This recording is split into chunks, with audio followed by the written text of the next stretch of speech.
સુરત શહેરના નગર પ્રાથમિક સ્કૂલોના શિક્ષકોની અનોખી પહેલ સામે આવી છે। શ્રમજીવી પરિવારના બાળકોએ ભણીને આત્મનિર્ભર બની શકે તે માટે પ્રયત્ન ભાગીરથ કાર્ય સરકારી સ્કૂલના શિક્ષકો કરી રહ્યા છે। શાળામાં ભણવાની સાથે સાથે તેઓ શ્રમજીવી વિસ્તારોમાં જઈ હાથમાં માઇક અને પેમ્પલેટ લઈને શ્રમજીવી પરિવારના લોકોને જાગૃત કરી રહ્યા છે। સુરત શહેરના નગર પ્રાથમિક સ્કૂલના શિક્ષકોની અનોખી પહેલ શ્રમજીવી પરિવારના બાળકોને ભણીને આત્મનિર્ભર બની શકે તે માટે પ્રયત્ન ભગીરથ કાર્ય સરકારી સ્કૂલના શિક્ષકો કરી રહ્યા છે। શાળામાં ભણવાની સાથે સાથે તેઓ શ્રમજીવી વિસ્તારમાં જઈ હાથમાં માઇક અને પમ્પલેટ લઈને શ્રમજીવી પરિવારના લોકોને જાગૃત કરી રહ્યા છે।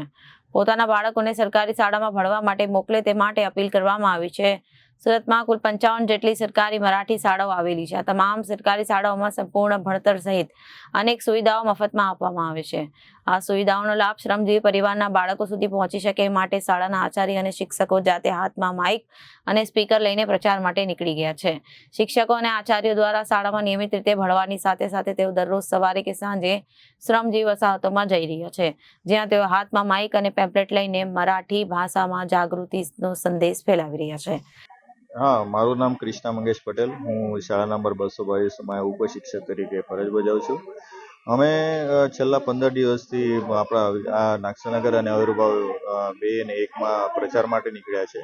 કેમ કે અહીંયાના જે વાલીઓ જે છે તેમને સરકારી જે લાભો છે એમને ખબર નથી કે ભાઈ કયા કયા લાભો સરકારી સ્કૂલોમાં મળે છે। એમને તો એક જ ધારણા છે કે પ્રાઇવેટ સ્કૂલોમાં ખૂબ સારું બનાવવામાં આવે છે, પણ એ જ નથી જાણતા કે અહીંયા જે ભણવામાં આવે છે, અહીંયા જે ક્વોલિફાઈડ ટીચરો જે છે જે આપણા સરકારી સ્કૂલોમાં જ હોય છે, જ્યારે કે ત્યાં પ્રાઇવેટ સ્કૂલોમાં 12મા ભણેલા ટીચરો પણ ભરવામાં આવે છે। અને એમનું શિક્ષણ જે છે, એમનું જે શિક્ષણનું ધોરણ છે અથવા તો જે ફી મોટા પ્રમાણમાં લેવામાં આવે છે એ જાણવા છતાં પણ એ પ્રાઇવેટ તરફ વળી રહ્યા છે। તો એમની આ ઉદાસીનતા દૂર કરવા માટે અમે આ પ્રચાર કરી રહ્યા છીએ। મારું નામ ચંદ્રશેખર પ્રકાશ નિકમ છે। હું અત્રેની શ્રી દામોદર હરી ચાપેકર શાળા નંબર 222 મુખ્ય શિક્ષક તરીકે ફરજ બજાવું છું।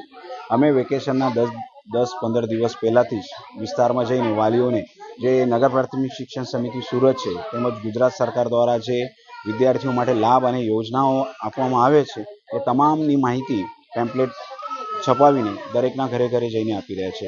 આજે નગર પ્રાથમિક શિક્ષણ સમિતિ દ્વારા વિદ્યાર્થીઓને બૂટ, મોજા, ગણવેશ, પાઠ્યપુસ્તકો, સ્પોર્ટ્સ યુનિફોર્મ, સ્પોર્ટ્સ શૂઝ આવા તમામ સારા લાભો આપવામાં આવી રહ્યા છે। એટલે અમે વાલીઓને જાગૃત કરીએ છીએ કે તમે સરકારી સ્કૂલમાં તમારા બાળકને નાખો। તેમજ જે વિદ્યાર્થી ધોરણ 6માં 1 નંબર લાવે છે કે આવે છે એને સાયકલ પણ આપવામાં આવે છે। Bureau report, Janadesh news.